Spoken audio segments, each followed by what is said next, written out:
예수님은 어떤 분이신가 하는 문제를 먼저 풀어야 율법에 대해서 말을 할 수가 있어요. 사도 요한은 태초에 하나님의 말씀이 계셨다, 태초에 말씀이 계셨다 이렇게 얘기를 하는데 그 말씀이 누구냐? 바로 예수님이라고 했어요. 하나님께서 천지를 창조하실 때 빛과 어둠을 나누셨는데 원래 존재했던 빛이 있었는데 그 빛이 예수님이십니다. 이것은 이제 태양빛과 다른 생명의 태양빛이 아니고 다른 생명을 비추는 빛을 말을 하고 있습니다. 예수님께서는 태초 이전부터 하나님과 함께 계셨습니다. 예수 그리스도를 통해서 천지 창조 사역이 이루어졌습니다. 그래서 주님은 나와 아버지는 하나라고 말씀하시는 것입니다. 아버지의 뜻이 아니고는 내가 생각하지도 않고 말하지도 않는다고 말씀을 하셨어요. 예수님이 베푸시는 모든 이적과 기사와 표적은 모두 하나님께서 나를 통해 하신 것이라고 분명히 밝히고 계십니다. 하나님께서는 아브라함과 언약을 이루시고 태초 이전에 계획한 모든 구원의 사역의 단계로 이스라엘을 애굽에서 탈출시키셨습니다. 시내산에서 율법을 주시면서 율법을 통해 하나님을 만나고 심정을 이해하기를 원하셨습니다. 이스라엘 백성은 오랜 세월 노예 생활을 통해 살면서 과거의 습관과 행동이 노예화되었고 우상 숭배화되었습니다. 하나님의 백성이 되기 위해서는 기초적인 하나님의 법을 수행할 필요가 있었습니다. 하나님을 떠나는 자체가 죄라는 것을 인지하지 못하고 있지만 죄에 대한 인식을 하고 그것을 버리게 해야 할 필요성이 있었던 겁니다. 아무도 율법과 도덕적인 기준도 없이 살아오던 이스라엘에게 오랜 동안 우상을 섬기며 세상의 쾌락을 즐기며 살아왔던 것이 이스라엘 백성들이었습니다. 그런 그들에게 하나님은 어떤 분이시고 하나님의 심정을 전달하는 것은 쉬운 일이 아니었습니다. 마치 신호를 위반하는 지역에 사고가 많아 신호를 준수하게 하려면 어떻게 해야 할까요? 카메라를 설치하고 범칙금을 부과하면 금방 개선이 됩니다. 그러나 범칙금을 걷는 것이 원래 뜻이 아니고 신호를 준수하여서 인간의 생명을 보호하는 것이 목적이듯이 하나님께서는 자기 백성들에게 어떠한 전달 방법이 필요했습니다. 그것이 율법 수여와 성막의 제사 제도를 통해서 나타났습니다. 율법을 주신 분이 하나님이시고 그분과 함께 사역을 이루어 가시는 분이 바로 예수 그리스도이십니다. 아버지는 세상의 모든 권세를 다 예수 그리스도께 맡기셨습니다. 그래서 예수님의 이름으로 기도하면 들어주시겠다 이렇게 말씀을 하신 겁니다. 그래서 성부, 성자, 성령을 삼위일체라고 우리가 고백하는 것입니다. 결국 율법의 중심 초점은 바로 예수 그리스도였습니다. 그러기에 예수님도 이렇게 말씀하셨습니다. 같이 읽어보겠습니다. 시작. 너희가 성경에서 영생을 얻는 줄 생각하고 성경을 연구하거니와 이 성경이 곧 내게 대하여 증언하는 것이니라. 사람들은 이제 율법을 하나님께서 주시니까 그것을 이렇게 세분화시켜서 이제 사람들 스스로 행동을 규제하기를 시작했어요. 이런 자기의 스스로의 노력으로 하나님을 기쁘게 할 것이라고 생각을 했어요. 안식일에 아무 일도 하지 말라는 율법이 있었습니다. 이것을 이스라엘 백성들은 몇 발자국 걸으면 안 된다. 그 다음에 뛰면은 안 된다. 엘리베이터 버튼을 누르면 안 된다. 등등 숨막힐 정도로 통제 제도를 만들었습니다. 그래 안식일에 노동을 하면은 안 되기 때문에 추수를 하지 말아야 한다고 이제 생각을 했죠. 그런데 율법에 추수하지 말라는 얘기는 없는데 안식일에는 추수를 어떻게 해야 될 것인가 하는 걸 정의를 했는데 밀 이삭을 손으로 이렇게 후루룩 풀뜬 것은 오케이예요. 그런데 손을 비비면은 안 돼요. 손을 비벼서 껍질을 벗겨내면 탈곡이 돼가지고 일이 되는 거예요. 그래서 안식일날에는 이것까지는 되는데 이렇게 비비는 거 안 된다. 이렇게 정리를 한 거예요.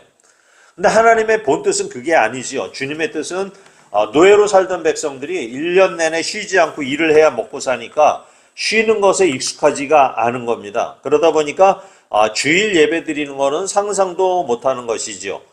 율법을 주시면서 안식일에 쉬어야 한다고 하신 이유는 쉬어야지 하나님을 예배하고 섬길 수 있기 때문입니다. 바쁜 사람은 예수 믿기 힘들어요. 돈 많이 버는 사람들도 예수 믿기 정말 어려워요. 이제 그것이 인생의 목표이고 잠시도 쉬면 마음이 불안해서 못 살아요. 직장에서도 보면은 일 중독과 성공을 목표로 하는 사람은 주일에도 회사 일을 생각한다고 합니다. 결국 회사에 나가서 한번 둘러봐야 한다는 거예요. 그래서 가장 먼저 하나님께서 율법을 주신 것 중에 하나가 안식일에 일을 못하게 하신 것이죠. 17절, 18절을 읽어볼까요? 시작. 내가 율법이나 선지자를 폐하러 온 줄로 생각하지 말라. 폐하러 온 것이 아니요 완전하게 하려 함이라. 진실로 너희에게 이르노니 천지가 없어지기 전에는 율법의 1.1획도 결코 없어지지 아니하고 다 이루리라. 이스라엘 백성을 지도하고 가르치는 사람들을 바리새인이나 서기관들이라고 하는데, 이런 하나님의 본뜻을 전하지 못하고 온갖 구실을 만들어서 사람을 구속해서 힘들게 만들었어요. 그런데 정작 가르치는 이 사람들은 자기네들은 다 지키지도 못하면서 백성들에게는 짐을 주어서 지키게 하고 못하는 사람들에게는 죄책감만 늘게 만들었던 것입니다. 그러다 보니까 이것이 정말로 수고하고 무거운 짐이 되었던 것입니다. 그래서 예수님께서 오셔서 바리새인이나 서기관을 책망하신 이유는 하나님의 뜻을 올바르게 전하지 못하고 자신의 이익의 도구로 사용했기 때문입니다. 원래 율법은 취지가 좋은 것이고 인류가 살아가는데 근본 원리가 다 들어 있습니다. 율법을 통해 사람들은 자기의 죄를 깨닫고 하나님께서 이 세상의 주인이심을 알게 되어 있습니다. 천지는 없어지더라도 율법은 남아있는 것이라 이렇게 말씀을 하시는 것입니다. 이게 율법은 사람을 구속시키는 것이 목적이 아니고 하나님과의 막힌 담을 헐고 하나님의 나라를 이루기 위한 것이었습니다. 19절이요. 시작. 그러므로 누구든지 이 계명 중에 지극히 작은 것 하나라도 버리고 그같이 사람을 가르치는 자는 천국에서 지극히 작다 일컬음을 받을 것이요. 누구든지 이를 행하며 가르치는 자는 천국에서 크다 일컬음을 받으리라. 이걸 보면은 천국에서도 큰 자와 작은 자의 개념이 있어요. 일평생 주를 위해 살아가는 성도들도 있습니다. 반면에 예수님을 성공과 출세의 도구로 이용하는 사람들도 있죠. 예수님 옆에 강도와 같이 죽기 직전에 고백하고 간신히 구원받고 죽은 사람도 있습니다. 구원을 받는다는 것은 모두 동일하게 적용이 됩니다. 오늘 말씀을 통해서 보면 이렇게 구원을 받은 사람들이라 하더라도 구분을 하게 된다는데, 계명을 하나도 빼지 않고 잘 가르치는 자는 천국에서 큰 자라는 겁니다. 그러나 적은 것이라고, 적은 계명이라고 무시하고 넘어가는 사람은 천국에 가면은 적다라고 불린다는 것입니다. 이것이 상급이라는 개념인데요. 처음 믿는 자나 나중 믿는 자나 어떻게 믿었든지 믿는 자들에게는 동일한 구원이 베풀어서 천국에 있게 하지만은 천국에서 나타나는 상급은 다르게 나타난다는 거예요. 예, 공평이라는 개념은 이런 것에 차이를 두면 공평하다고 하는 것이죠. 그래서 우리 교회는 이제 말씀을 가르침에 있어서 단어 하나와 문장 하나라도 넘어가지 않고 가르치려고 애를 쓰고 있습니다.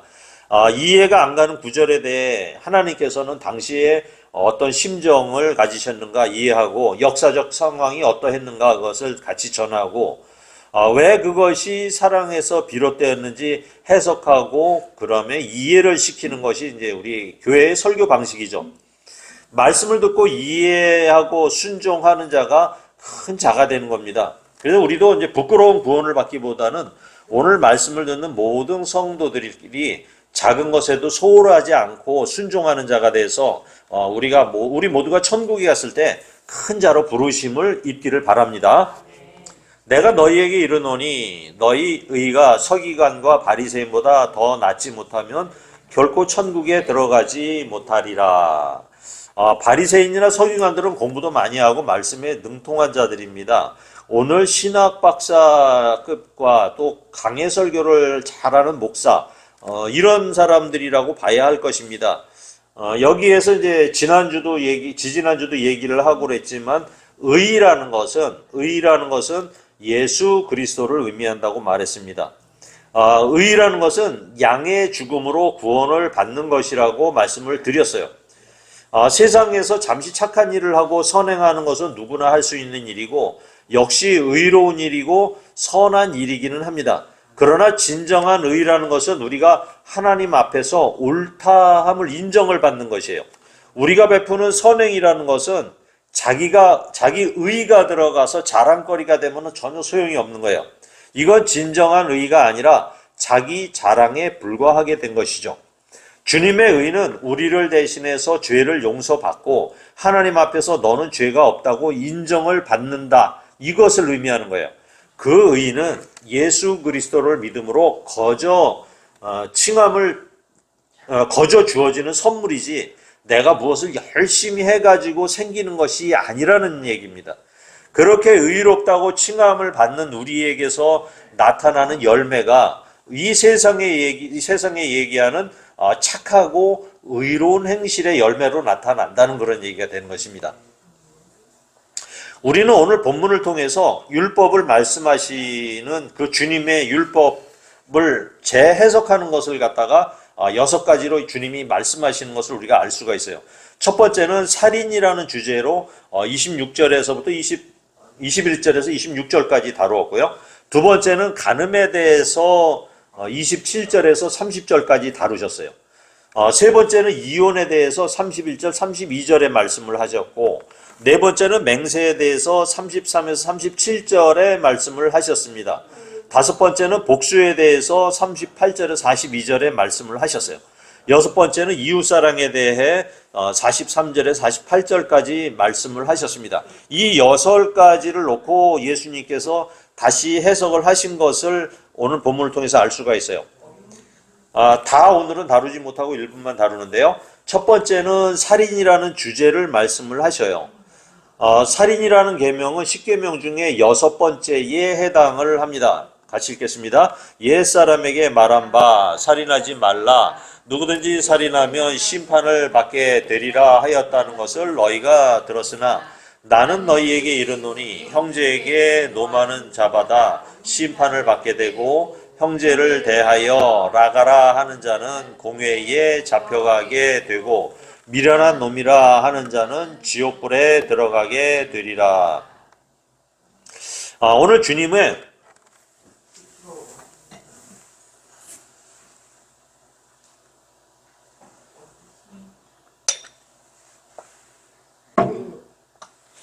오늘 주님의 해석은 살인의 범위를 재해석하신 거예요. 우리도 살아가면서 그런 얘기 많이 들으시죠? 누구를 때려서 사람을 죽이는 것보다 말로 사람을 죽이는 것이 더 많다. 세치어로 사람을 죽인다. 이런 얘기 많이 하죠. 이런 의미로 다시 본다면 주님의 말씀이 또 이해가 될 거예요. 어떤 사람이 살인하는 것인가를 재해석하시는데 첫 번째가 형제에게 노하는 자, 그 다음에 형제에게 라가라 하는 자, 그 다음에 미련한 놈이라고 하는 자가 살인의 범위에 같이 들어간다는 거예요. 이런 사람은 심판을 받게 되고 공회에 잡혀가게 되고 결국은 지옥불에 들어가게 된다 하는 것이 오늘 읽은 말씀의 이제 요약이 되겠죠. 주님께서는 점층법을 사용해서 설명을 하고 있죠. 노하는 자, 라가라 하는 자, 미련한 놈이라 하는 자, 이런 식으로 설명을 하셨어요. 형제에게 분노의 감정을 갖고 있지 말라는 것입니다. 그래서 성경은 해가 지도록 분을 품지 말라 이렇게 말씀을 하고 계셔요. 이렇게 분노의 감정을 갖고 있는 사람들은 심판을 받게 되는데요. 심판이라는 것은 재판정을 이야기를 하는 것입니다. 감정으로 처음에 대하다가 우리가 재판까지 가는 예가 아주 흔하죠. 요즘은 이제 분노의 감정을 주체 못하는 사람이 참 많아요. 그래서 현대인들의 마음속에는 이 분노라는 것이 다 있는 것 같아요. 정신건강학을 다룰 때 처음 다루는 주제가 또 분노예요.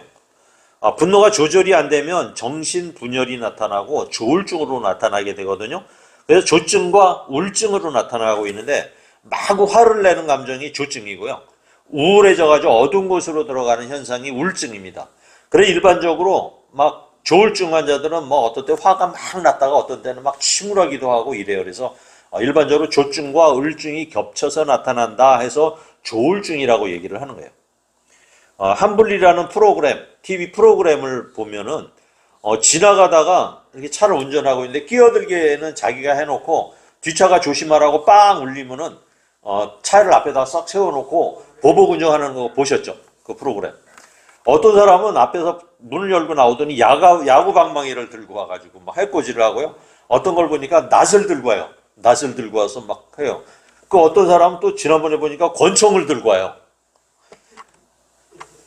손 한번 이렇게 흔들고 미안하다 그러면은 사태가 진정이 되는데 이게 감정으로 나가다 보니까 폭행으로 이어지고 시정을 받게 돼요. 이게 경찰이 와서 수갑을 채우면서 사태가 진정이 되기도 하는 거예요. 그래서 이 프로그램을 보면서 참 현대에는 분노에 차 있는 사람들이 참 많구나 하는 생각을 해요. 그래서 주님은 이런 분노를 없애라 이걸 말씀하시는 거예요. 이런 분노의 감정이 이제 자기 속에 있으면은 막 욕이 나와요. 이것이 라가다 이렇게 이게 히브리어로 라가다 라가 하고 욕을 하는데 라가는 이제 상대방을 얕잡아 보는 그런 행동으로 이 멍청한 놈, 지지로 못한 놈. 그러니까 우리나라 욕으로 적당한 것으로 보면은 뭐 개새끼 뭐 이런 욕에 해당이 되는 것 같아요. 그다음에 영어로 얘기하면은 가운데 손가락 치켜들고 퍽큐 하는 그런 거하고 비슷한 것 같아요. 상대방을 무시하고 비꼬는 그런 상태, 그것을 이야기하는 거죠. 그런 상태로 이제 서로 감정이 붙으면은 이 끝이 안 나요. 이 감정 대립이라는 게 끝이 없어요. 도로에서도 창문을 열고 처음에는 이렇게 막 욕을 하다가 나중에는 어디 가서 끝나냐면 판사 앞에 가서 끝나요. 그 재판이.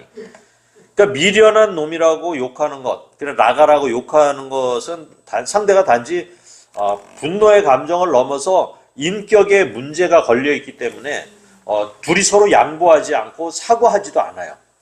결국은 이렇게 붙어버리면 대법원 판결까지 막 가요.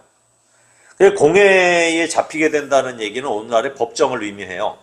그 현장에 방치하면은 이 세 가지의 모든 사태가 살인이라는 극단적인 선택까지 가게 된다는 게 예수님의 생각이신 거예요. 그러니까 오늘날 살인을 저지르는 이유는 아주 다양해요. 그러니까 조현병이라 해서 정신분열증으로 사람을 죽이는 경우도 있고요. 또 조폭들이 돈을 목적으로 사람을 죽이는 경우도 있지만 일반적으로 살인의 출발은 주님이 말씀하신 이 세 가지 경우로 인해서 출발을 한다는 거예요. 주님의 판단은 살인이라는 현상이 살인이라는 것이 나타났을 때 다루지 말고 근본 원인부터 다뤄야 된다 이렇게 말씀하시는 거예요. 사람을 죽이는 일은 하나님께서 창조한 천하보다도 귀한 생명을 빼앗는 일이기 때문에 절대로 있어서는 안 되는 일이기 때문에 근본부터 막아야 해결이 된다. 주님 그렇게 말씀하시는 것입니다. 그래서 주님은 또 예를 들어서 이 문제를 어떻게 해결할 것인가 이것을 말씀을 통해서 한 번 더 이야기를 하고 계세요. 읽어볼까요? 시작. 그러므로 예물을 제단에 드리려다가 거기서 내 형제에게 원망 들을 만한 일이 생각나거든 예물을 제단 앞에 두고 먼저 가서 형제와 화목하고 그 후에 와서 예물을 드리라. 우리도 이제 교회에 와서 예배를 드리기 전에 회개하는 시간을 갖습니다. 우리가 지은 일주일의 죄와 잘못을 주님 앞에 고하고 용서를 받는 시간을 갖습니다. 그리고 어떻게 살아야 하나님의 뜻대로 사는 것인지 말씀을 통해서 새롭게 됩니다. 그러나 주님은 먼저 형제와 화목하고 예배를 드리고 헌금을 하라고 하시는 거예요. 그래서 화목제를 드리는 방법은 화목제라는 것은 아주 간단해요. 같이 밥 먹으면 돼요. 그냥 내가 잘못이다, 네가 잘못이다 따지지 말고 서로 용서하고 사과하면서 관계를 풀어야 한다는 것입니다. 그러기 위해서는 서로의 인격을 존중하고 성격을 이해하면서 용서를 하라는 거예요. 근데 어떤 것은 용서가 안 되는 것도 있죠. 내가 죽어도 이것은 용서가 안 되는 게 있어요. 그런데 용납이라도 하라는 거예요. 용납이라도. 그러니까 용납이라도 하고 너는 그런 사람이구나 하고 용납하고 같이 밥을 먹으면 화목제가 되는 거예요. 이게 구약의 화목제예요. 예배가 중요하고 회개가 중요하지만 당사자 간의 화해가 우선이 되어야 한다. 주님은 그렇게 말씀을 하신 거예요. 그리고 또 한 가지 예를 말씀하십니다. 읽어볼까요? 시작. 너를 고발하는 자와 함께 길에 있을 때에 급히 사화하라. 그 고발하는 자가 너를 재판관에게 내어주고 재판관이 옥리에게 내어주어 옥에 가둘까 염려하라. 진실로 내게 이르노니 내가 한 푼이라도 남김없이 다 갚기 전에는 결코 거기서 나오지 못하리라. 그냥 고발 사건이 발생하는 게 감정적인 원인이죠. 고발 사건으로 가지 말고 중간에 반드시 해결하라는 것입니다. 요즘은 일단 재판이 시작되면은 쌍방이 다 손해를 봐요. 어떤 재판이든지 다 그래요. 누가 이익이냐면 변호사만 이익을 봐요. 변호사만 중간에 있어서 돈 다 벌어요. 시간적으로 금전적으로 피해가 가고 재판에 이겨도 또 돈 내놓으라고 소송 비용 내놓으라고 또 소송을 걸어요. 또 이것은 민사재판으로 가기 때문에 몇 년 동안 시간과 금전의 낭비를 초래하게 되어 있습니다. 그러니까 사과하고 화해하는 것, 사과하는 것을 피하지 말고 적극적으로 대응해서 문제를 해결하라. 주님은 말씀하시는 것입니다. 예수님은 이런 문제 모두가 살인이라는 범주에 넣어서 근본 원인부터 제거하라고 하십니다. 이 말씀을 하는 대상도 예수님께서 말씀하신 이 대상은 바로 믿는 성도들이에요. 안 믿는 사람들은 끝까지 가려고 하더라도 우리 믿는 성도들은 주님의 말씀을 기억하고 생각하면서 분노를 조절하고 욕을 하지 말고 상대방의 감정을 건드리지 말고 차분히 해결하려는 노력을 하는 사람이 되라는 것입니다. 이런 사람이 바로 빛과 소금의 역할을 하는 사람이 되는 것이라는 거예요. 그리고 주님이 두 번째 이제 간음의 문제를 거론하셔요. 이 계명은 10계명의 7계명과 10번째 계명, 내 이웃의 아내를 탐나지 말라 하는 계명에 해당이 되는 것입니다. 같이 읽겠습니다. 시작. 또 간음하지 말라 하였다는 것을 너희가 들었으나 나는 너희에게 이르노니 음욕을 품고 여자를 보는 자마다 마음에 이미 간음하였느니라. 저도 남자니까 남자들 속성은 그런 게 있습니다. 남자들은 걸어가다가 예쁘고 몸매가 좋은 여성을 보면은 한번 눈이 흘끔 가요. 솔직한 심정입니다. 그런데 여자들한테 물어봤어요. 이쁘고 예쁘고 날씬한 여자가 지나가면은 여자들은 안 쳐다봐요. 그랬더니 여자들 쳐다본대요. 맞죠? 아닌가요? 여자들 쳐다본대요.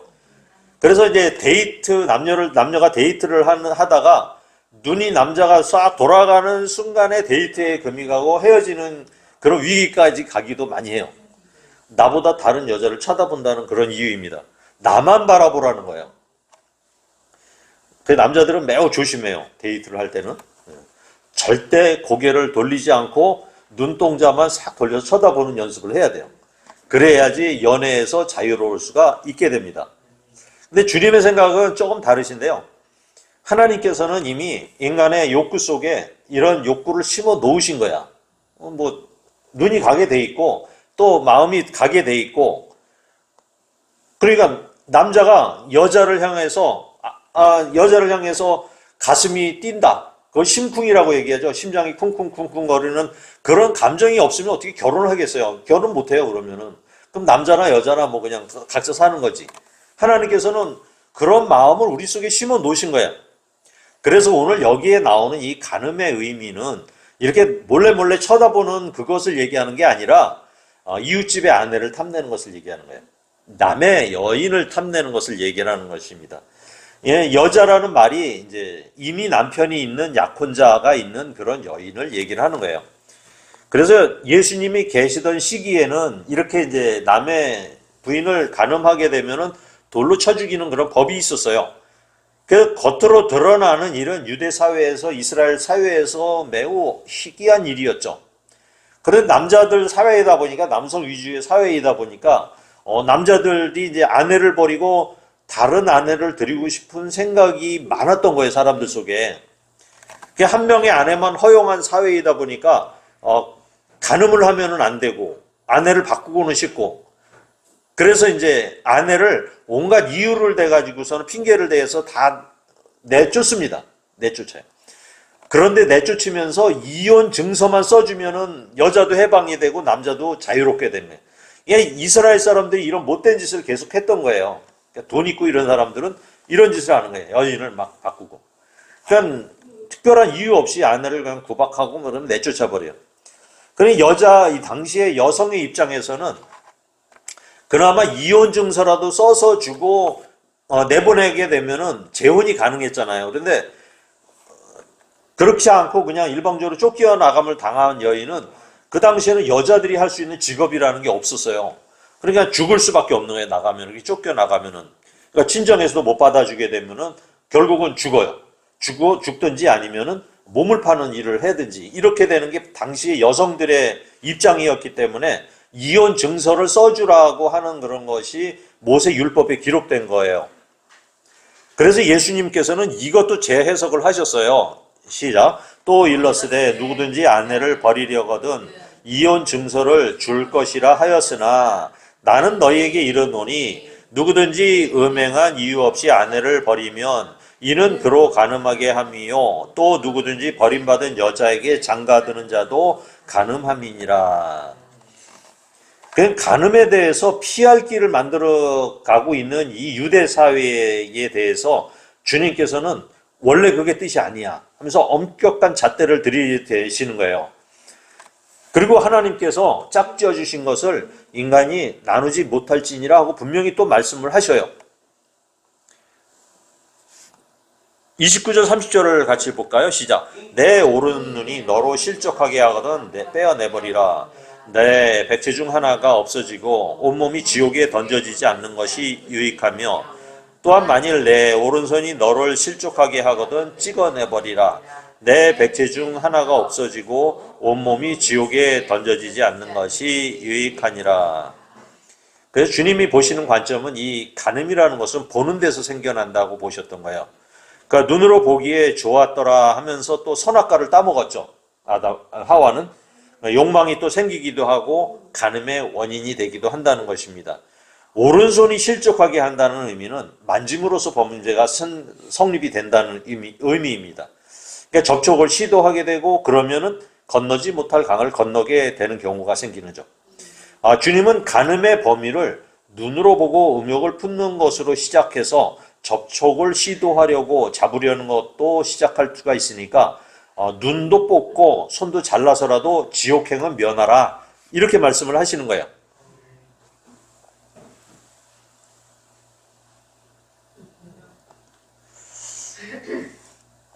우리가 동해보복법이라는 것을 말씀을 드렸죠. 동해, 동쪽 서쪽이 아니라 같은 해를 받은 것처럼 복수를 할 수 있는 법. 그래서 똑같은 방법으로 해를 끼치게 된다 하는 동해예요.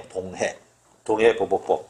동해보복법이 뭐냐면 눈에는 유, 이에는 이로 갚으라는 개념이죠.